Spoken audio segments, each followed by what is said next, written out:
Assalamualaikum warahmatullahi wabarakatuh. Halo semuanya, selamat siang. Perkenalkan sebelumnya kami dari kelompok 12 yang terdiri dari 4 anggota, yaitu Ade Justin Gozali, Alia Zihan Pahara, Nabila Ginana Palita, dan Santi Mawarni. Pada kesempatan kali ini, kami akan mempresentasikan hasil diskusi kelompok kami terkait artikel penelitian ilmiah biopsikologi yang membahas mengenai mekanisme neural dan aspek biologis serta fisiologis yang mendasari perilaku manusia. Artikel ini berjudul Clinical EFT Improves Multiply Physiological Markers of Health atau Clinical EFT memperbaiki berbagai petanda fisiologis dan kesehatan.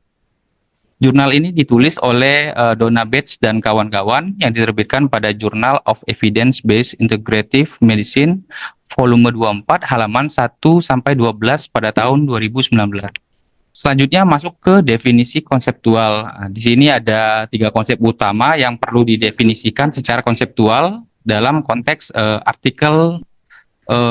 artikel ini. Satu, yaitu Emotional Freedom Technique atau EFT, merupakan metode terapi berbasis psikologi energi yang menggabungkan elemen dari psikologi kognitif perilaku, exposure, dan stimulasi titik akupuntur dengan cara mengetuk atau tapping pada titik-titik tertentu di tubuh menggunakan ujung jari.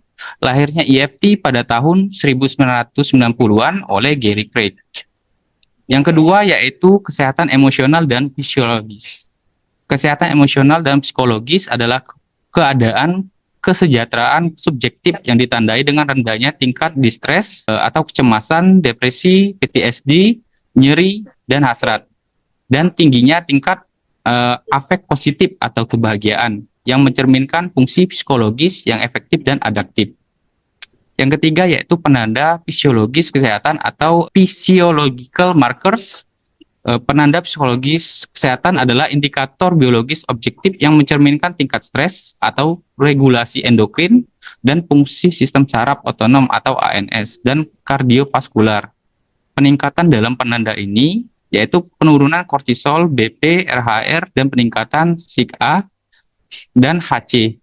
Diyakini sebagai cerminan perbaikan fungsional dan berkurangnya allostatic load atau beban stres kumulatif tubuh. Selanjutnya, untuk variabel penelitiannya, yang pertama adalah variabel independen, yaitu variabel yang mempengaruhi atau menjadi penyebab perubahan pada variabel lain. Variabel ini merupakan faktor yang dimanipulasi, dikontrol, atau dikategorikan oleh peneliti untuk melihat bagaimana pengaruhnya terhadap hasil, atau variabel dependen. Untuk variabel independennya adalah clinical EFT. Selanjutnya yaitu variable dependent yang merupakan hasil yang diukur untuk melihat efek dari EFT. Di sini ada 3, yang pertama yaitu gejala psikologis, kemudian indikator fisiologis, dan imunologis. Untuk gejala psikologis ada 6, yaitu kecemasan diukur dengan HADS, kemudian depresi diukur dengan HADS juga, lanjut ketiga PTSD diukur dengan PCL2 item, keempat nyeri diukur dengan skala SUDS, lalu hasrat atau cravings diukur dengan skala SUDS, yang keenam yaitu kebahagiaan diukur dengan skala SUDS. Selanjutnya yaitu indikator fisiologis ada 5, yang pertama kortisol atau hormon stres, 2 detak jantung istirahat atau RHR, yang ketiga tekanan darah atau BP, sistolik dan diastolik, yang keempat variabilitas detak jantung, yang kelima konherensi jantung, dan yang terakhir imunologis ada imunoglobulin A saliva. Setelah menentukan variabel independen dan dependen, langkah selanjutnya adalah menetapkan definisi operasional atau DO.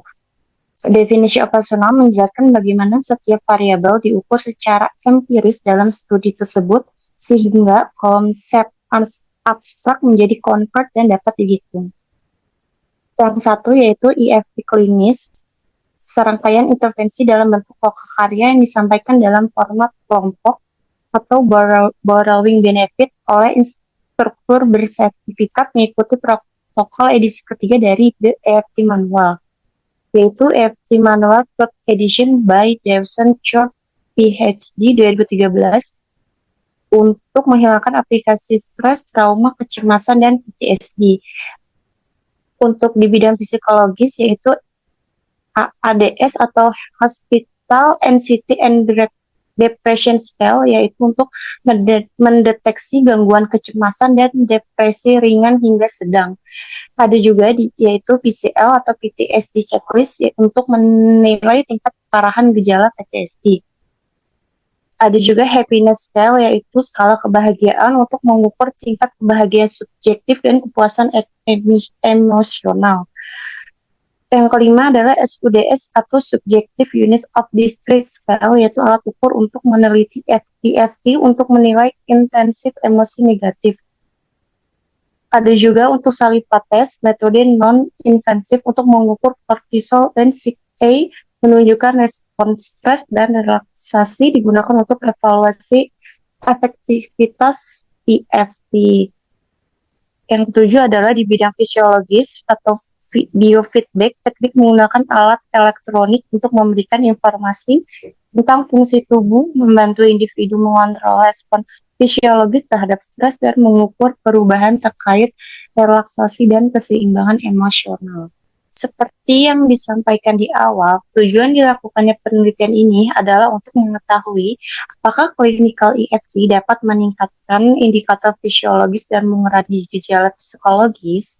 EFT sendiri akan menghasilkan penurunan signifikan pada konstruk psikologis kecemasan seperti PTSD, nyeri dan hasrat, serta penanda fisiologis HRV, kortisol, RHR, dan BP. Lebih lanjut, dihipotensikan bahwa peningkatan kebahagiaan, respon kekebalan tubuh CK dan HC akan teridentifikasi. Perubahan psikologis sendiri yang terjadi akibat pengaruh intervensi EFT klinis akan kuat dan tahan lama di berbagai latar dan pengajar. Craving sendiri dalam bahasa Indonesia yaitu hasrat kuat atau dorongan mendesak, adalah keinginan yang intens dan sulit dikendalikan untuk mengkonsumsi suatu zat atau melakukan perilaku tertentu seperti makan makanan tertentu, rokok, minum alkohol, atau melakukan perilaku aktif lainnya. Baik, selanjutnya kita akan membahas tentang metode penelitiannya. Jadi dalam jurnal ini, metode penelitian yang digunakan adalah studi kuasi eksperimental satu kelompok dengan pengukuran berulang, yaitu berupa pretest, post-test, dan follow-up. Yang sebagiannya juga merupakan studi field trial yang menguji generalisasi di berbagai lokasi. Nah, dalam metode penelitian ini tidak ada kelompok kontrol. Inilah yang menjadi keterbatasan utama pada studi ini, sehingga semua peserta menerima perlakuan atas EFT tersebut. Perubahan diukur dengan membandingkan skor setiap peserta sebelum dan sesudah mendapatkan intervensi dari EFT. Adapun partisipannya itu sebanyak 203 peserta workshop, dan 31 diantaranya mendapatkan tes fisiologis lengkap. Kemudian untuk instrumen penelitiannya itu pengukuran dilakukan menggunakan beberapa alat ukur psikologis dan fisiologis. Yang pertama untuk gejala psikologisnya itu menggunakan HADS, yaitu Hospital Anxiety and Depression Scale, yang tujuannya untuk mengukur tingkat kecemasan dan depresi. Kemudian ada instrumen PCL, yaitu PTSD checklist, yang digunakan untuk menilai gejala gangguan stres pasca trauma. Ada juga instrumen happiness scale, yaitu untuk mengukur tingkat kebahagiaan secara subjektif. Nah, untuk variabel fisiologisnya sendiri itu menggunakan instrumen biofeedback, yaitu untuk melihat respon fisiologis seperti detak jantung, heart rate variability, dan lain-lain. Ada juga metode yang digunakan, instrumen yang digunakan yaitu menggunakan saliva test, jadi dengan cara meng-swab air liur yang digunakan untuk mengukur indikator biologis lain seperti kadar kortisol. Untuk analisis datanya sendiri itu menggunakan uji Wilcoxon Sign Rank Test, yaitu uji non-parametrik yang digunakan untuk membandingkan skor pre-test dan post-test pada kelompok yang sama.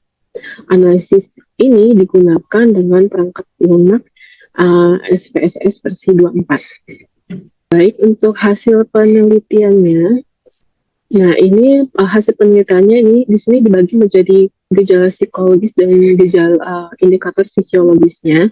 Untuk yang pertama, gejala psikologisnya ini di sini slide ini menunjukkan hasil perubahan gejala psikologis peserta sebelum dan sesudah mengikuti EFT. Terlihat penurunan signifikan pada berbagai kondisi negatif seperti kecemasan, depresi, PTSD hingga rasa sakit dan juga craving. Di sini kita bisa lihat terjadi penurunan yang signifikan ya. Kecemasan ada di 40%, depresi 35%, PTSD 32%, rasa sakit berkurang sampai 57% dan craving bahkan bisa berkurang sampai 74%. Nah, menariknya justru tingkat kebahagiaan yang tadi diukur secara subjektif itu justru meningkat sampai 31%. Ini menandakan bahwa EFT bukan hanya mengurangi gejala, tapi juga meningkatkan kesejahteraan emosional secara menyeluruh.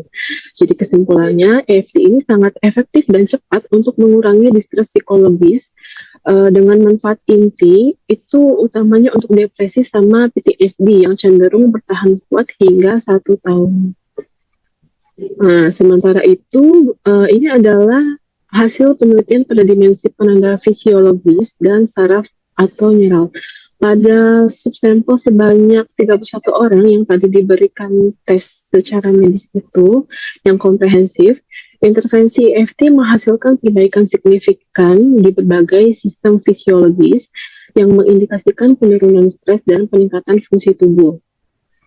Nah, di sini bisa dilihat adanya penurunan kadar kortisol sebanyak 37%, kemudian juga tekanan darah, ada tekanan darah sistolik dan diastolik, kemudian juga ada rest heart rate,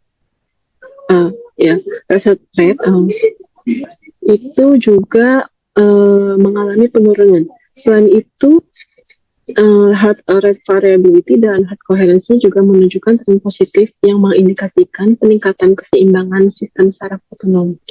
Ini mendukung temuan bahwa EFT bisa memberikan manfaat holistik baik secara emosional maupun fisik. Nah, dari hasil penelitian itu tadi, simpulkan bahwa mekanisme utama EFT adalah memanfaatkan stimulasi akupresur somatosensori untuk secara cepat meredam respon alarm di amigdala dan menurunkan luapan stres, yaitu kortisol, yang pada gilirannya memungkinkan sistem saraf otonom itu kembali ke keadaan yang tenang, menghasilkan efek fisiologis seperti penurunan detak jantung dan tekanan darah serta pemulihan fungsi kekebalan tubuh yang kita bisa lihat di SIG-E ini. Terdapat pemulihan fungsi kekebalan tubuh.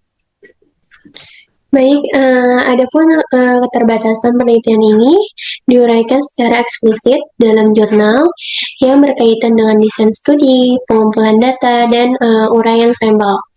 Nah, yang pertama ini ada karena kurangnya kelompok kontrol. Nah, tanpa kelompok pembanding yang menerima perlakuan netral atau placebo. Nah, penelitian tidak bisa memisahkan efek EFT dari faktor non-spesifik lainnya, seperti efek placebo, yaitu keyakinan peserta akan membaik. Nah, terus perhatian suportif yang diterima dalam kelompok, atau hanya berlalunya waktu yang dialami. Selanjutnya, yang kedua yaitu karena keterbatasan sampel dan data. Nah, di sini ketergantungan pada self-report, terus tingkat penyelesaian tindak lanjut yang rendah, dan ukuran sampel yang kecil membuat beberapa temuan fisiologis, terutama HC atau koherensi jantung dan varisibilitas denyut jantung tidak signifikan secara statistik dan mungkin tidak mewakili seluruh populasi. Nah, oleh karena itu, para peneliti menyarankan untuk penelitian di masa depan harus merandomisasi peserta ke dalam EFT dan kelompok kontrol aktif. Selanjutnya melibatkan setidaknya 44 orang per kelompok untuk mencapai kekuatan statistik yang memadai untuk mengidentifikasi perubahan signifikan pada semua penanda fisiologis. Nah, selanjutnya untuk kesimpulan dari inti hasil penelitian ini adalah jurnal ini menyajikan bukti kuat bahwa EFT itu tidak hanya menghasilkan efek psikologis saja, tetapi juga memicu perubahan biologis yang mendalam. Nah, studi ini juga pertama mendokumentasikan serangkaian perubahan fisiologis yang begitu luas dan positif setelah dilakukan intervensi EFT. Menegaskan bahwa EFT ini bertindak sebagai intervensi neurofisiologis yang kuat dengan menenangkan sumber stres dan menyeimbangkan sistem saraf otonom.